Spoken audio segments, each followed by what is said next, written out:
ஜெய் ஸ்ரீ மாத்ரே நமக. ஜெய் குருதத் ஜெய் குரு பரசுராம். நமஸ்காரம். நான் கரூர்ல இருந்து வல்சலா பண்ணிக்க பிரசன்ன ஜோதிடர். இன்னைக்கு நம்ம தை மாத பலன்கள் கும்ப ராசிக்கு எப்படி இருக்குன்னு பார்க்க போறோங்க.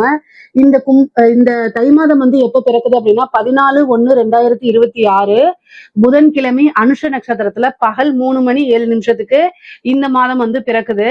இந்த மாதம் அதாவது தை மாதத்துல வந்து உங்களுடைய ராசி அமைப்படி எப்படி இருக்கும் அப்படின்னா நிறைய மாற்றங்கள், அலைச்சல்கள், அதே மாதிரி வந்து புது புது விஷயங்கள் உங்களுக்கு கண்டிப்பாக கிடைக்கும். 12ஆம் இடம் அதிக வலு பெற்றிருக்கு. அதாவது நல்ல ரெஸ்ட் எடுத்துக்கோங்க, நல்ல தூக்கங்கள் வரும். அதே மாதிரி வெளிநாடுகளுக்கு செல்லக்கூடிய அமைப்புகள் இருக்கு. நிறைய கடுமையான உழைப்புகள் போடணும். மாற்றங்கள் அப்படிங்கக்கூடியது உறுதிதான். ஆனா அதை நீங்க எப்படி ஹேண்டில் பண்றீங்க அப்படிங்கக்கூடிய விஷயத்தை பொறுத்துதான் உங்களுக்கு எல்லாமே கிடைக்க போகுதுங்க. 12ஆம் இடம் வந்து பாத்தீங்கன்னா விரயம் மட்டும் கிடையாது, நிறைய மாற்றங்கள், புது விஷயங்களை ஆரம்பிக்கிறதுக்கு அது ஒரு ஸ்டார்டிங் பாயிண்ட். அதே மாதிரி இன்வெஸ்ட்மெண்ட் ஸ்தானமும் அயன சயன போகங்கள். பொதுவாவே ஒரு மனிதன் எவ்வளவு பெரிய பணக்காரரா இருந்தாலும் சரி, எவ்வளவு பெரிய ஏழையாக இருந்தாலும் சரிங்க, ஆனா நிம்மதியான ஒரு தூக்கம் அப்படிங்கறது வேணும் மனிதர்களானா. இந்த மாதம் அது உங்களுக்கு குறைவில்லாம இருக்கும். அதே மாதிரி தொழில் ரீதியா நிறைய மாற்றங்கள் இருக்குங்க. உங்களுடைய ராசிக்கு அதாவது நல்ல யோகத்தை கொடுக்கக்கூடிய சுக்கிரன் 12ஆம் இடத்துல இருக்காரு. 12ஆம் இடத்துல சூரியன், சுக்கிரன், புதன், அதே மாதிரி செவ்வாய், 10 செவ்வாய் 12ஆம் இடத்துல. நிறைய பேருக்கு வந்து இந்த டைம்ல வந்து இந்த கவர்மெண்ட் ஜாப் கிடைக்கிறதுக்கு உண்டான அமைப்பு இருக்குங்க.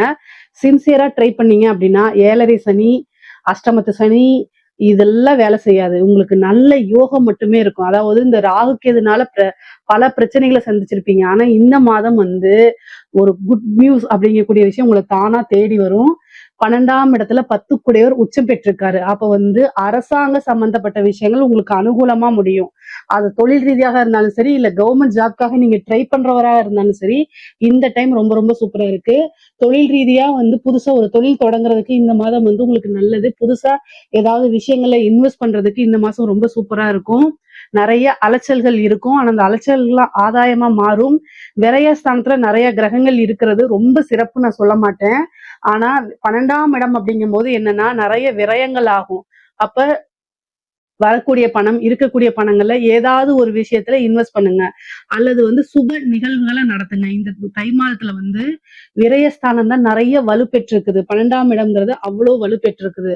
அப்ப நீங்க என்ன பண்ணணும் அப்படின்னா ஒரு சுப காரியங்கள், குழந்தைகளுக்கு காது குத்துறது, அதே மாதிரி வந்து திருமண நிகழ்வுகள் நடத்துறது, புதுசா ஒரு வீடை வாங்குறது, கிரகப்பிரவேசங்கள் பண்றது, இந்த மாதிரி ஒரு சுப செலவுகளா பண்றது ரொம்ப ரொம்ப நல்லது. ஒரு கோல்டுல இன்வெஸ்ட் பண்ணி வைக்கிறது, இருக்கக்கூடிய இடத்த வாங்கி ஒரு இடத்த வாங்குறது, இந்த மாதிரி விஷயங்களை இன்வெஸ்ட் பண்ணுங்க. ரொம்ப நல்ல அமைப்புகள். தொழில ஆஸ் யூஷுவல் எப்பவும் போல வரும். ராகு உங்களுடைய ராசிலையும் 7ஆம் இடத்துல கேதுவும் இருக்கனால மாற்றங்கள் மாறி மாறி வந்துட்டு தான் இருக்கும். ஆனா எப்பவும் போலதான் நீங்க எல்லா விஷயங்களும் வந்து ரொம்ப கஷ்டத்தோடய அணுகக்கூடாது. 2ஆம் இடத்துல சனி இருக்குது. 7.5 சனி இன்னும் சுபம், அதாவது முழுமையாக முடியல. அதனால அதோடைய தாக்கங்கள் கொஞ்சம் இருக்கத்தான் செய்யும். ஒரு விஷயம் வந்து இப்ப கிடைக்கலனாலும் இனி கொஞ்ச நாள்ல கிடைச்சிரும் அப்படிங்கக்கூடிய மனநிலை பக்குவத்தை நீங்க வளர்த்துக்கணும். 7.5 சனி வந்து பாத்தீங்கன்னா எல்லா டைமுமே கெடுபலன்கள் மட்டும் செய்யாதுங்க. வாக்கு ஸ்தானத்துல இருக்கனால எப்பவும் சொல்றதுதான், வாக்கு சனி கோப்பை குலைக்கும். அதனால கவனமாக இருக்கணும் எப்போ பேசும்போது. அதே மாதிரி ஒரு இடத்துல கையெழுத்து போடும்போது இந்த ராகுக்கு காளி வழிபாடு பண்ணுங்க, சனிக்கு ஆஞ்சநேய வழிபாடு பண்ணுங்க. இதை மட்டும் நீங்க மாத்தி மாத்தி பண்ணிட்டே இருந்தனால வரக்கூடிய பிரச்சனைகள் இருந்து ஈஸியா தப்பிக்க முடியும். உத்தியோகத்துல இருக்கவங்களுக்கு எல்லாம் ரொம்ப நல்லது. தொழிலும் நல்ல அமைப்புகள் இருக்கு. ஆனா கவனத்தோட செயல்படணும். இல்ல அப்படின்னா கவனங்கள் சிதறுது அப்படின்னா பிரச்சனைகளை சந்திக்கிற மாதிரியோ அல்லது ஒரு விரயத்திலேயே போய் முடிஞ்சிரும். உத்தியோகத்துல இருக்கவங்களுக்கு புதுசா நீங்க ஏதாவது ஊருக்கு போகணும்னு நினைச்சீங்கன்னா தாராளமா போங்க. ஏன்னா 12ஆம் இடத்துல வந்து கிரகம் இருக்கு. உங்களுடைய ராசிக்கு வந்து பாத்தீங்கன்னா 6 சந்திரன் தான். ஆனா 12ஆம் இடம் வலுப்பெற்றிருக்குது. அதே 6ஆம் இடத்தை பாக்குறதுனால வெளியூருக்கு போய் வேலை பார்க்கக்கூடிய அமைப்பு, வெளிநாடுகளுக்கு சென்று வேலை பார்க்கக்கூடியது, உத்தியோக ரீதியா வெளிநாடுகளுக்கு, வெளியூர்களுக்கு, வெளி மாநிலங்களுக்கு செல்லக்கூடிய அமைப்புகள் உறுதியாக உண்டு. நீங்க இந்த ஐடி ஃபீல்டுல இருக்கவங்க, சாஃப்ட்வேர் ஃபீல்டுல, டெவலப்மெண்ட்ல அந்த மாதிரி இருக்கிறவங்க எல்லாம் வந்து வெளிநாட்டுக்கு போகணும்னு விரும்புறவங்க எல்லாம் வந்து ட்ரை பண்ணீங்கன்னா கிடைச்சிரும். எந்த ஃபீல்டா இருந்தாலும் சரி, நீங்க ஃபாரின்ல போய் வேலை பார்க்கணும்னு ஆசைப்பட்டுட்டாலே முயற்சி பண்ணிருங்க. இந்த மாசம் அது கிடைச்சிரும். இந்த மாசம் கட்டாயம் வெளிநாடுகளுக்கு செல்லக்கூடிய அமைப்புகள் இருக்கு. நிறைய பேருக்கு சிறு தூர பிரயாணங்கள், அலைச்சல்கள் இதெல்லாம் இருக்குது. ஆனா நீங்க எவ்வளவு தூரம் கஷ்டப்படுறீங்களோ அந்த கஷ்டத்துக்கு தகுந்த மாதிரி நல்ல பலன்கள் உங்களை வந்து சேர்ந்துரும். படிக்கக்கூடிய மாணவர்களுக்கு படிப்புல ஆர்வங்கள் கொஞ்சம் குறைவாக இருந்தாலுமே நீங்க நினைச்ச விஷயத்த சாதிச்சிருவீங்க. படிக்காத மாதிரி இருக்கும். ஆனா ரேங்க்ல அதாவது நீங்க என்ன எதிர்பார்த்தீங்களோ அது கிடைச்சிரும். அந்த அமைப்பு தான். பொதுவாவே நிறைய மெடிடேஷன் பண்ணுங்க. அதாவது மன இறுக்கங்கள் ஆட்டோமேட்டிக்காவே வரும். குரு பார்வை உங்களுக்கு குரு அனுகிரகம் இருக்கு. பொதுவாவே வந்து கும்ப ராசிக்காரங்க ஏதாவது ஒரு விஷயங்கள்ல காப்பாற்றப்பட்டுருவீங்க. ஏன்னா, உங்களுக்கு குருவோடைய பலம் எப்பவுமே இருந்துட்டே இருக்கும். 2, 11 கூடியவர் குருவா இருக்கனால, குருவோடைய அனுகிரகம் எப்பவுமே உங்களுக்கு வந்துரும். அது மட்டும் இல்லாம நல்ல யோகம் குடுக்கக்கூடிய சுக்கிரனும் வந்து பாத்தீங்கன்னா, உங்களுக்கு 2ஆம் இடத்துல உச்சமாகக்கூடிய அமைப்பு. அதனால வந்து நல்ல விஷயங்கள் உங்களுக்கு நடக்கும். எப்பவுமே நடக்கும். பொதுவான பலன்கள் இது எப்பவுமே ஏதாவது ஒரு ரூபத்துல உங்களுக்கு கடவுளுடைய அனுகிரகமும், ஆசையும் இருந்துட்டே இருக்கும். அதனால நீங்க இஷ்ட தெய்வ வழிபாடு, குலதெய்வ வழிபாடெல்லாம் நீங்க பண்ணிக்கிறது ரொம்ப ரொம்ப நல்லது. படிப்புல வந்து பாத்தீங்கன்னா, நீங்க நெனச்ச விஷயங்கள சாதிக்க முடியும். உயர்கல்வியில படிக்கிறவங்களுக்கும் அதே மாரிதான். இந்த டைம்ல வந்து நீங்க இன்டர்ன்ஷிப் போறது சரியா கிடைக்கல, நல்ல இடத்துல பிளேஸ்மெண்ட் ஆகல அப்படின்னு வருத்தப்படாதீங்க. ஆனா அதெல்லாம் உங்களுக்கு நடக்க தான் போகுது. இந்த மாசம் இல்லைனாலும் அடுத்த மாசங்கள் தட்டி போகும். சனியோடைய வேலை டிலே பண்றது. அதே மாதிரி 12ஆம் இடத்துல இருக்கக்கூடிய விஷயங்களும் கால தாமதத்தை பண்ணும். ஆனா ஒரு நாளும் அது ஃபெயிலியர் ஆகாது. உங்களுக்கு வாய்ப்பை தட்டி பறிக்காது. தாமதம் பண்ணி கொடுக்கக்கூடிய விஷயங்களா தான் எல்லாமே மாறும். அதனால கவலை வேண்டாம். பொதுவாவே 7ஆம் இடத்துல கேது இருக்கு. குடும்ப சூழ்நிலைகளை அனுசரிச்சு போய் பழகிக்கங்க. ஆணாக இருந்தாலும் சரி, பெண்ணாக இருந்தாலும் சரி, உங்களுடைய லைஃப் பார்ட்னர் கிட்ட பிரச்சனை இல்லாம போறதுக்கு என்ன வழியெல்லாம் இருக்கோ அதெல்லாம் சிந்திச்சு செயல்படுத்திக்கங்க. இல்ல அப்படின்னா ஏற்கனவே மன உளைச்சல்ல இருக்கிறவங்களுக்கு இன்னும் தீராத மன வேதனையும் மன வலியையும் கொடுக்குற மாதிரி இருக்கும். நீங்க மனதால விரும்பப்படக்கூடிய, மனதால ஆசைப்படக்கூடிய ஒரு நபர் உங்களை விட்டு பிரியறதுக்கு உண்டான வாய்ப்புகள் இந்த மாதம் உங்களுக்கு இருக்கு. அதனால மன இறுக்கம் இன்னும் கூடுதலா மனச்சுமைகள்லாம் வந்துரும் உங்களுக்கு. பொதுவாவே நல்ல ஞாபகம் வச்சுக்கோங்க. 5 கூடியவர் 12ஆம் இடத்துல இருக்காரு. ஆனா 5ஆம் இடத்துல குரு இருக்காரு. சோ உங்களுக்கு குரு நல்லதா செய்வாரு. என்ன பிரிக்கிறதா நல்லதான்னு கேட்காதீங்க. ஒருத்தர் உங்களை விட்டு போறது வந்து ஒர்த் இல்லாத பர்சன் அப்படின்னா கட்டாயம் அவங்க போயிருவாங்க. உங்களோட வேல்யூ தெரிஞ்சுச்சுன்னா அவங்க உங்க கூட தான் இருப்பாங்க. சோ அவங்களுக்கு உங்க கூட வாழ்றதுக்கு தகுதி இல்ல. அவங்களுக்கு அது கரெக்டான இது இல்ல. அப்படின்னு நீங்க நினைச்சு மனசை தேற்றிக்கணும். நல்ல விஷயங்கள்லாம் உங்களுக்கு ஈஸியா நடக்க ஆரம்பிச்சிடும். நீங்க கவலைப்படாதீங்க. அதே மாதிரி கணவன் மனைவி ஒற்றுமை அப்படிங்கிறது ரொம்ப ரொம்ப முக்கியம். ஆணாக இருந்தாலும் சரி, பெண்ணாக இருந்தாலும் சரி, வாக்குவாதங்களை தவிர்க்கிறது ரொம்ப நல்லது. இந்த சனி வந்து குடும்பஸ்தானத்துல இருக்கும்போது குடும்ப ரீதியா மனக்கசப்ப, பிரிவுகளை ஏற்படுத்தி கொடுப்பாரு. 3 கூடையவர் 12ஆம் இடத்துல இருக்காரு. ரத்த சம்பந்தப்பட்ட உறவுகளே உங்க மனச்சங்கடங்களுக்கு ஆளாகிற மாதிரி ஆயிரும். அவங்க என்னடா இது நம்மளோட சூழ்நிலை இப்படி இருக்கு, அவங்க புரிஞ்சுக்காம பேசுறாங்களேன்னு நினைச்சு பல நாள் கண்ணீர் விடக்கூடிய அமைப்புகள்லாம் உங்களுக்கு வரும். ஆனா காலங்கள் எல்லாத்தையும் கடந்து வந்தாதான் நீங்க ஜெயிக்க முடியும். காலங்கள் உங்களுக்கு பதில் சொல்லும். பொதுவா இந்த 12 ராசிகள்ல ஒரு விஷயத்த நினைச்சா சாதிக்கக்கூடிய ராசி உங்க ராசி. அதை எப்படியாவது சாதிச்சிருவீங்க. சோ அதனால இந்த டைம் அப்படிங்கிறது கடந்து வாங்க. அதுக்கப்புறம் நீங்க ரொம்ப நல்லா இருப்பீங்க. ரொம்ப ரொம்ப அற்புதமான காலங்கள்லாம் உங்களுக்கு உறுதியாக உண்டு. இந்த மாசத்துல வந்து பாத்தீங்கன்னா முக்கியமா 12ஆம் இடத்துல நல்ல கிரகங்கள் நிறைய இருக்கனால நல்ல தூக்கம் வரும். அதே மாதிரி இன்ப சுற்றுலா போயிட்டு வருவீங்க. பொதுவாவே ஜாலியா இருக்கக்கூடிய மாசம் தான் இந்த மாசம். காசு பணம் வருமானங்கிறத காட்டிலும் நல்ல ஜாலியா லைஃபை என்ஜாய் பண்றது. போதுங்க இவ்வளவு நாள் கொஞ்சம் கஷ்டப்பட்டீங்க, இந்த ஒரு மாசம் ரெஸ்ட் எடுத்துக்கோங்க. நல்ல ஜாலியா ஏதாவது ஆப்பர்ச்சுனிட்டிஸ் வந்துச்சுன்னா அதை கட்டாயம் யூஸ் பண்ணிக்கோங்க. நல்ல ரெஸ்ட் எடுங்க, நல்லா தூங்குங்க, நல்லா சாப்பிடுங்க. இதுதான் இந்த மாசம் நீங்க செய்ய வேண்டியது. கும்ப ராசியில இருக்கக்கூடிய பெண்களுக்கு வந்து பாத்தீங்கன்னா நல்ல யோக அமைப்பு தான்.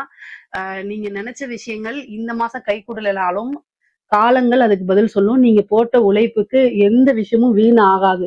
அதுக்குண்டான பிரதிபலங்கள் கிடைக்கும். முக்கியமா சுப விரயங்களாக இருக்கு அதிகமா. உங்களுக்கு சுக்கிரனும் 12ஆம் இடத்துலதான் இருக்காரு. அதனால சுப விரயங்கள் உண்டு.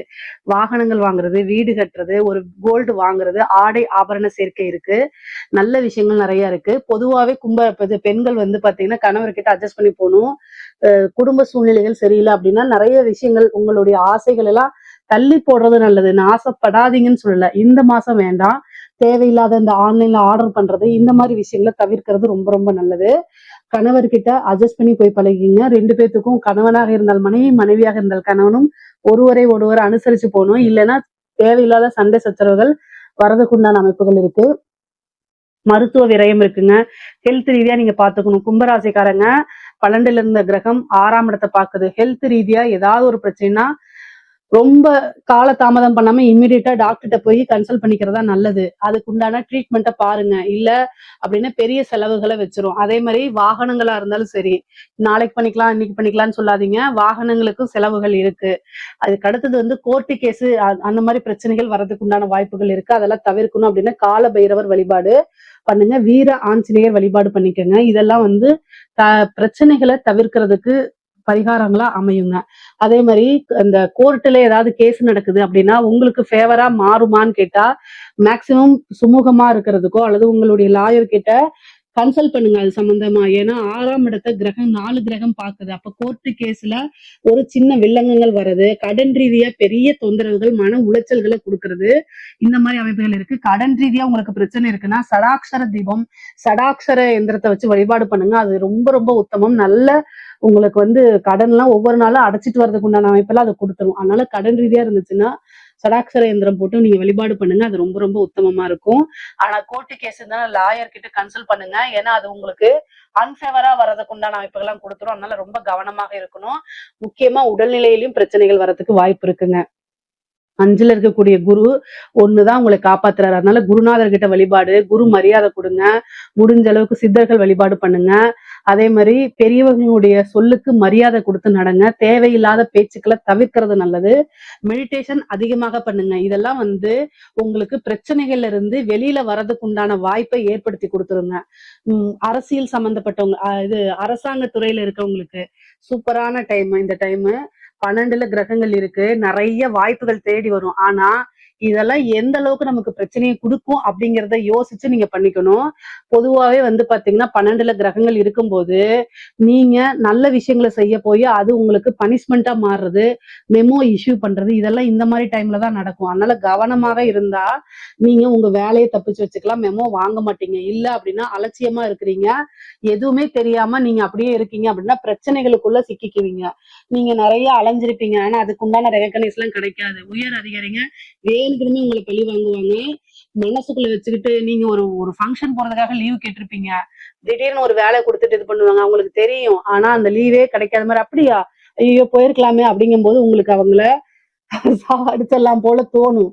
ஆனா அதெல்லாம் செய்ய வேண்டாம். உங்களுக்கு நேரம் காலங்கள் சரியில்லை அப்படின்னா அந்த சனி உங்க உயர் அதிகாரியா தான் வருவாரு. சோ உங்களுக்கு அழுத்தம் கொடுக்கக்கூடிய நபர் வந்து அது யாரோ சுப்பனோ அப்பனோ யாருன்னு பார்க்க கூடாது. இவர் நமக்கு சனி இப்படித்தான் செய்வாருன்னு மனசுல வந்துட்டாலே பெரிய பிரச்சனைகள்ல இருந்து நீங்க அதாவது தப்பிச்சுக்குவீங்க நீங்க. கலைத்துறை சம்பந்தப்பட்டவங்களுக்கு ராகு உங்களோட ராசியில இருக்காரு. 7ல கேது. நிறைய வாய்ப்பு வரும். கலைத்துறைக்கு மட்டும்தான் உங்களுக்கு நல்லா இருக்கு. சோ யாராவது கும்பராசில இருக்கவங்க சினிமா ஃபீல்டு, மியூசிக் ஃபீல்டு, இந்த நாடக ஃபீல்டு இந்த மாதிரி இருக்கிறவங்க நல்லா முன்னேறுவாங்க. அதே மாதிரி திடீர்னு ஒரு ராஜயோக அமைப்பு இருக்கு. சின்ன ஒரு விஷயம் அதாவது ஓவர் நைட்ல ஒபாமா அதே மாதிரி படு வைரல் ஆகுதுல்ல இந்த மாதிரி விஷயங்கள்லாம் உங்களுக்கு நடந்துரும். அது மூலியமா நிறைய வாய்ப்புகள் வரும். காசு பணம் பார்க்க முடியும். ஆனா உங்களை பொறுத்த வரைக்கும் டெவலப்மெண்ட் தான். அது பாசிட்டிவாவோ நெகட்டிவாவோ திடீர்னு உங்களை ஒரு வில்லன் ரோலுக்கு கெட்ட அரக்கி மாதிரி நடிக்கிறது கூட கூப்பிடுவாங்க. அதெல்லாம் யோசிக்காம பண்ணிருங்க. காசு பணம் தான் ரொம்ப முக்கியம். மீடியா ஃப்ரேம் ஒரு ரொம்ப முக்கியமானது. சோ இதெல்லாம் உங்களுக்கு நடக்கும். அரசியல்வாதிகளுக்கு நான் சொல்லவே தேவையில்லை. 4 குடையவர் 12ல இருக்கு. உங்களோட பதவியை தட்டி பறிக்கிறதுக்கு புடுங்குறதுக்கு உங்களை இறக்கிட்டு அந்த இடத்துல வேற ஒருத்தர் உட்கார்றதுக்கு தயாரா இருக்காங்க. ராகு கேது நல்ல பொசிஷன்ல இல்ல. சனி நல்ல பொசிஷன்ல இல்ல. எல்லா கிரகமும் 12ல போய் மறைஞ்சிருக்கு. ஒண்ணே ஒண்ணு குரு மட்டும் காப்பாத்துறாரு. சோ அதனால குருநாதர் வழிபாடு நல்ல ஜோசியரா பார்த்து ஆசீர்வாதம் வாங்கிட்டு ஏதாவது பரிகாரங்கள் செஞ்சு தப்பிச்சுக்கோங்க. இல்ல அப்படின்னா எலெக்ஷன்ல சீட்டே கொடுக்க மாட்டாங்க. நெகட்டிவான பேர் வந்துரும். அதனால ரொம்ப பாதுகாப்பா இருங்க. ஏற்கனவே செஞ்ச தப்புக்கெல்லாம் வந்து இடி ரைடு வர்றது, பெனால்டி கட்டுறது, ஜெயிலுக்கு போறது இதெல்லாம் நடக்கும். சோ அதனால கவனமாக இல்ல அப்படின்னா பிரச்சனைகளை கையாளுற மாதிரி வரும். ரொம்ப ரொம்ப கவனமாக இருங்க. பொதுவாவே கும்ப ராசிக்கு இந்த மாதம் வந்து கொஞ்சம் சுமாரா தான் இருக்குது.